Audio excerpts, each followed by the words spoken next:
Brand new, modern, beautiful house here in BF Homes Parañaque na may lot area na 280 square meters at floor area na 375 square meters. Malapad yung kanyang kalsada. Tapos striking yung facade.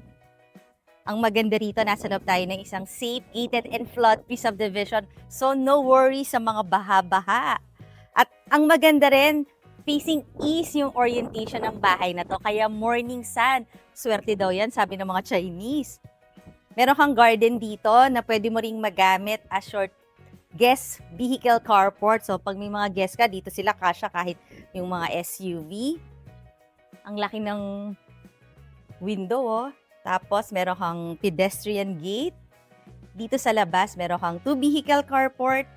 At pagpasok mo naman sa iyong property, meron kang 3 vehicle carport. So, total of 5 yung iyong garage. Dito covered yung part na to. Maaliwalas dahil glass yung kanyang ceiling. Nandun yung driver's room na may sariling bathroom. Tapos may maid's room. Total of 7 bedrooms. Sa loob ng bahay, nandun yung 5 bedrooms. Tapos na-mention ko pala, ito, meron kang automatic ang iyong garage gate.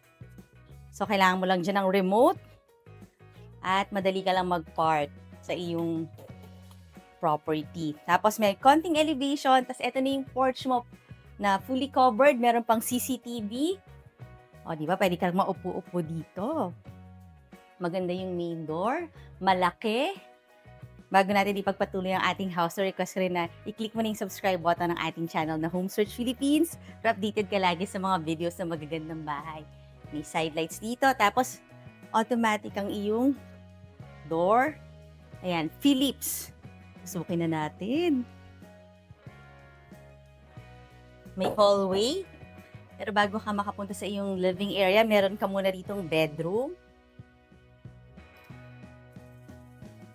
na pwede mong gawin as your pwedeng TV area kasi doon nandun yung mga outlet ng yung television. O kaya naman, pwede mo siyang gawing bedroom. Ito pa yung magiging headboard mo.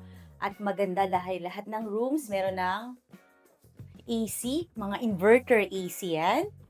Tapos meron ka ditong bathroom. Malaki ha. Double din to as guest or powder room.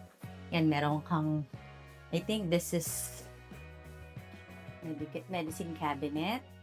Oh, maganda yung kanyang fluted panel dito. Tapos, ito yung iyong shower area. Pwede tayong lumabas dito.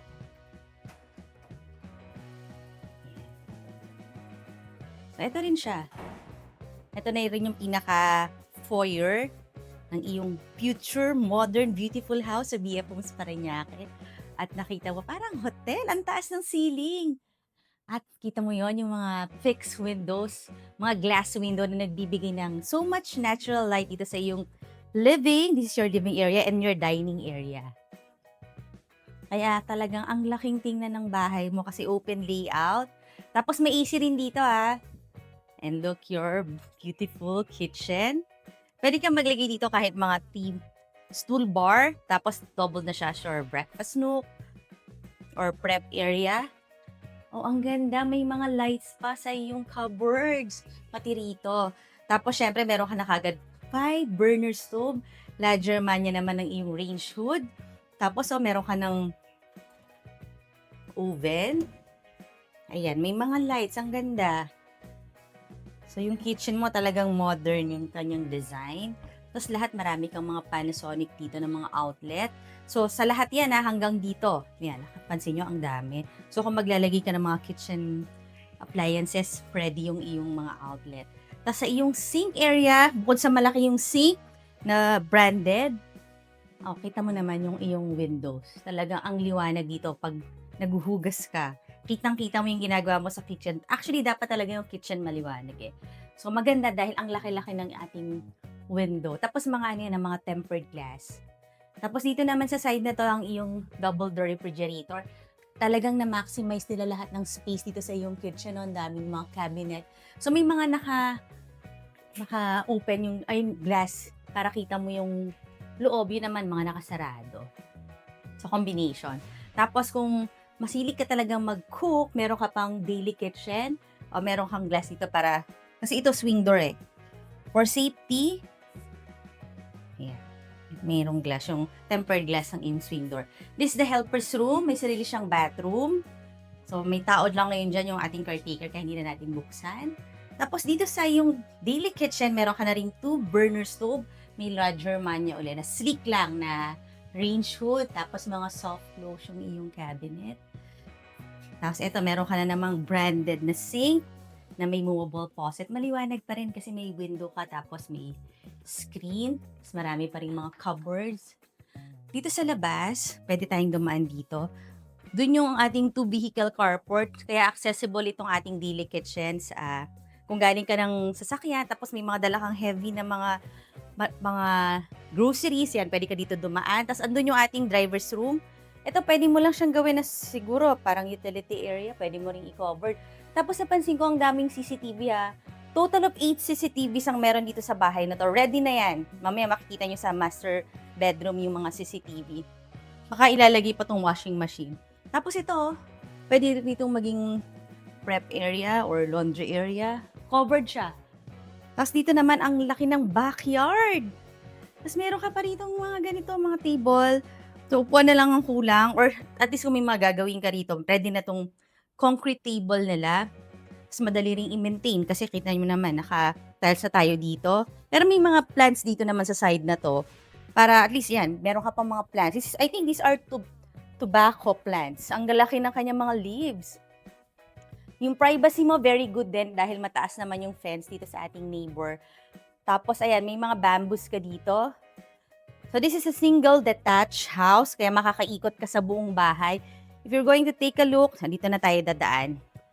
Talagang kompleto ang iyong mga tobacco plants. Tapos, all throughout your property, meron kang mga bamboo na fence. Tapos ito storage lang to. Tingnan dito. I think this is under the stairs. Tapos pagpasok natin, ito na ulit tayo sa ating living dining area. Talagang emphatic yung kanyang double height ceiling. So makakapaglagay ka dito ng magandang chandelier. Tapos napansin nyo, ayun, ang laki ng AC dito para makover tong living dining. Malapad din ang ating staircase. Bago natin ipagpatuloy naman ang house tour sa second floor, request ko rin na i-like mo na yung Facebook page ng Home Search page para makakita ka pa ng mas maraming houses. Tsaka yung pictures nito. Ayan, may mga step lights. Tapos, syempre, hardwood ang iyong staircase. Let's go up. Ito rin yung mga modern houses kasi nga marami silang mga...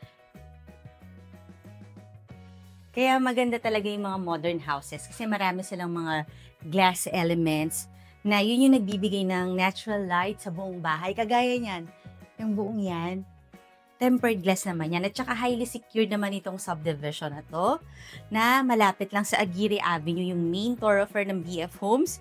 Kaya very safe. Tapos meron kang open to below, so kita mo na kagad ng iyong living area at saka yung dining area. Tapos yan, dyan ka maglalagay ng mga bonggang chandelier. Tapos nandito na nga sa second floor yung 4 na bedrooms. Hinahin na natin to. Ang gaganda ng mga doors natin. Ang tataakkad. Tapos, ito na ang iyong bedroom 2. Ayan, dito ka maglalagay ng iyong pwedeng queen size bed. Tapos may AC. Ang ganda rin ng kanilang floor to ceiling height cabinet. So, pag bahay mo na to or bedroom to ng daughter or son mo, magugustuhan nila kasi merong study table.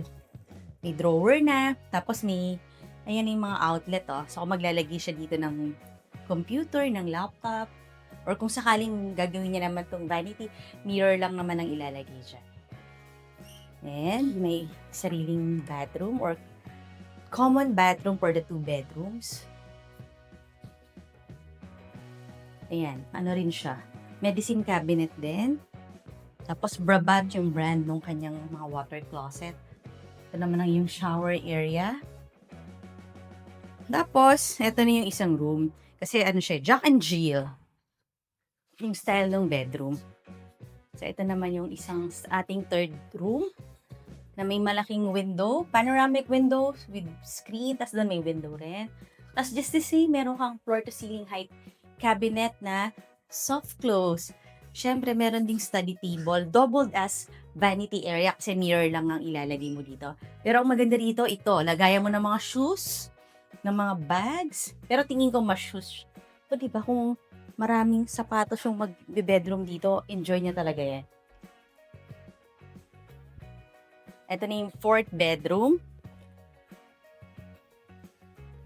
Pare-pareho naman silang may sariling study table. Tapos lahat, eto, I think, meron ka pang mga shelvings dito.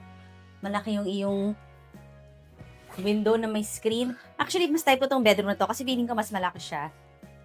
Dito ka maglalagay ng kahit king size bed ka siya. Tapos yan, meron kang AC na inverter. Eto may own bathroom naman. Mga elegant looking ang mga bathroom nila. Kaya kung gusto mo na to, yung price and details, check mo lang yan sa description box below the video. Andiyan na lahat ng full details. O kaya naman, tawagan mo na ako kasi kailangan makita mo na to dahil maganda siya. Ma-appreciate mo to lalo na sa personal. Ang lapad din ng hallway natin, no? This is the master bedroom. O, di ba? Ang laki. Very big yung master bedroom, parang doble. Buksan natin yung light para mas ma-appreciate natin. Ang ganda ng lighting. Look at the ceiling. May drop ceiling, may cove ceiling. Ang dami ring mga lights. Tapos, ito malaki-laki yung AC nila dito. I think that's 2 horsepower or baka 2.5 pa yan. King size bed, California King. Kasya rin dito. Tapos, bukod sa may mga windows siya na malalaki, ay meron kang balcony. Ito ang yung security screen. Mga high quality yung ating ginamit dito ng mga sliding door. At malapad ha ang iyong balcony from here. Hanggang doon pa siya. So, mahaba-haba ang balcony mo. I think these are tempered glass naman. Kita natin yung community ng subdivision. Actually, magandang subdivision to dito sa BF Homes kasi, yun nga, bukod sa flood-free, highly secure din naman. Tapos, ang lapit lang dun sa mga commercial area.